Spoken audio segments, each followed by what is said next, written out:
Ano po kasi mga napansin nyo ngayong agility compare sa nakaraan, sir? Marami ang excited pero hindi naman naka-perform. Yun. Bakit? Kasi puro lang tanong kung kailan ang recruitment. Hindi naghanda. Yung iba nakita natin dito, yung kanina nakita mo yung nag-push up, sit up na babae. Oo, sir. Na kayang-kaya niya. Isang taon daw, sir, ha? Isang taon siya. Irrespective kung kailan ng recruitment, pero isang taon na siya nagpa-practice. Itong mga to na nandito ang iba, kasi recruitment ngayon, last week lang nag-practice. Hindi naman pwede yun. So, sir, meron tayo kayo na cum laude o summa cum laude, hindi nag-fail siya, sir, di ba? Nag-fail kasi siguro ang preparation niya is only for 1 week. Hindi naman pwede yung sit-up mo sa katawan mo ng 1 week lang ang preparation. Hindi rin ba siya yung cum laude, summa cum laude, o mga natapos yung mataas na antas, bastang malaga. Kasi dito, meron tayo sinasabing mental, may physical. Okay, pasado ka sa mental, pero kung physically hindi ka fit, hindi ka rin magpupulis. Yan. So, sir, ngayon po, hanggang Biyernes po yung ating agility, baka meron kang karagdagang payo sa ating mga mag-agility pa hanggang hindi pa tapos. Medyo late na kung magpapayo tayo, pero sana, nag-practice kayo. A year ago, 6 months ago. Yan. Hindi yung kahapon lang o last week lang. Hindi naman tayo nagkulang, sir, di ba? Hindi tayo nagkulang. So, sir, ito nga, at marami tayong mga followers, nasa 1 million na rin tayo. Ano pong masasabi nyo sa ating mga sa mga kababayan natin na gusto magpulis? Siyempre, parating na rin ang 2024 at kung sakasakali magkaroon tayo ng recruitment, ano pong mabisang payo ng sagon ay hindi na sila pagpunta rito ay talagang pasado na sila sa kung anumang proseso ng PNP? Kung gusto nila, physically, ngayon pa lang, naghanda ka na para next year. Sa BMI, baka meron kang konting ano? Sa BMI, alam mo naman, huwag kayong suki doon sa only rice. Kasi dagdag talaga sa timbang yan. Tigilan yung kumain muna ng rice, magkaroon kayo ng maintenance. Kasi sa BMI, pag bumagsak kayo, first step pa lang, kawawa naman. Sir, in relation naman sa CBI, yan. Sa CBI, ito yung parati natin sinasabi. Yung mga hindi taga rito na nag-apply, na nagpunta rito, pumunta sa barangay, sabihin kay kapitan na aplikante po ako ng PNP, nandito po ako sa barangay yung nakatira. Kasi pag linagay mo lang ang address mo, halimbawa, for example, dito ka sa Taguig nag-boarding house, pero hindi mo na sabihan si kapitan, pag nag-CBI, pinuntahan si kapitan, hindi kilala. Si Juan de la Cruz, hindi kilala, yun. Unknown. Kaya pala bumabagsak yung Kaya iba. bumabagsak sa CBI. Kaya pala dapat, sir, ngayon pa lang, kung galing sila ng province, magpunta sila dito sa ibang lugar nila, ipala nila kay kapitan na sila mag-apply ng PNP. Correct. Kasi yung ilinalagay mo na address doon sa application mo dito, yun ang pupuntahan ng ating R2. Ngayon, pag pinuntahan yan at hindi ka nag-mention doon sa kapitan, unknown ka. Pag na-unknown ka, bagsak ka sa CBI. Sir, isang mensahe na lang po para sa ating mga police applicants ngayong 2023. Sana dumami kayong pumasa kasi so far ang quota natin sa around 2.5, no? 2.5, malaki rin, sir. Malaki, pero hindi ibig sabihin na kung 3,000 kayo, kukuha kami kaagad ng 2.5 sa inyo.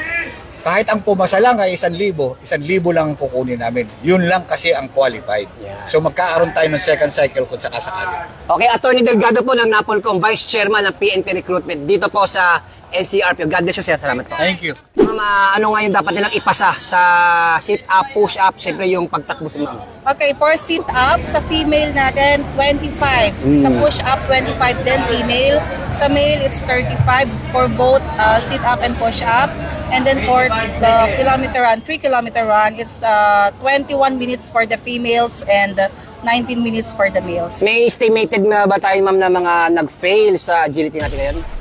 As of now, kanina sa sit-up and push-up, meron ng around 27. Tumaas na kayo na 9 lang nakita kayo. Actually, may mga ano naman doon, may nadadagdag every now and then. So ma'am, ibig ba sabihin nito na hindi sila prepared? Pero kayo naman, di ba, nakita natin merong isang na 1 year po, 1 year siya nag-ensayo para lang sa pangarap niya maging pulis. Ano masasabi sa kanya, ma'am? Very good talaga yung batang yan. Actually, ako yung scorer niya. And talagang practice matters kasi hindi pwedeng 2 days before or a week before the BMI or a week before the agility saka ka pa lamang magpa-practice. So it matters talaga. So lagi namin nire-remind sa ating mga viewers, sa ating mga followers na dapat kung interesado kayo mag-PNP or mag-apply as police applicant, dapat nagpe-prepare kayo physically, emotionally, mentally. So yung exercises na sit-up, push-up, and running is talagang given na yan. So, paulit-ulit naming i-remind sa lahat yan. So ma'am, sa mga nag-fail naman po, syempre dapat hindi pa rin sila mawalan ng pag-asa. Syempre, mga bata pa naman sila. Ma'am, baka meron kang inspirasyon na mensahe na nang sagot ay hindi nila itigil yung pangarap nila maglingkod sa mamamayan. Yes, ito naman ay part pa lang ng ating recruitment process. So, agility is just a part of the recruitment process wherein pwedeng mo itong maipasa kung ikaw lamang ay ipe-prepare mo ang iyong sarili. It's just a matter of practice. And sabi nga, ang physical strength is nade-develop yan, pero hindi siya abrupt. Ma'am, sa ating mga estudyante naman, marami tayong mga followers na estudyante mula sa iba't ibang university ng College of Criminology o iba bang kurso na gusto magpulis. Ano po ma'am ang mapapayo sa nang sagutin?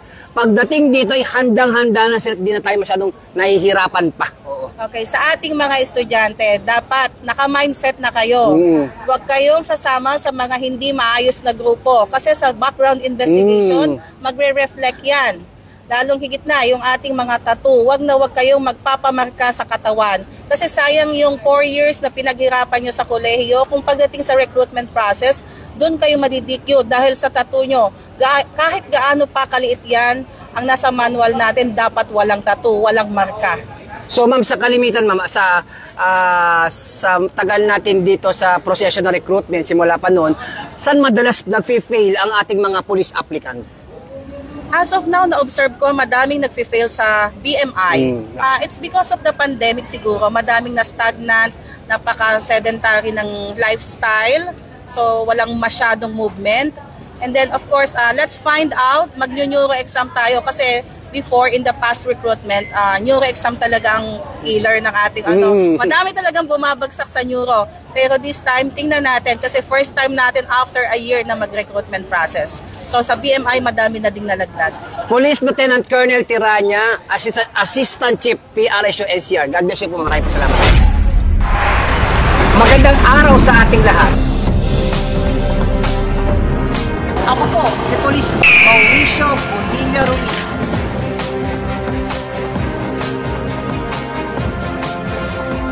The views and opinions expressed by the hosts, bloggers do not necessarily reflect the official policies and position of this office, the NCRPO and the PNP.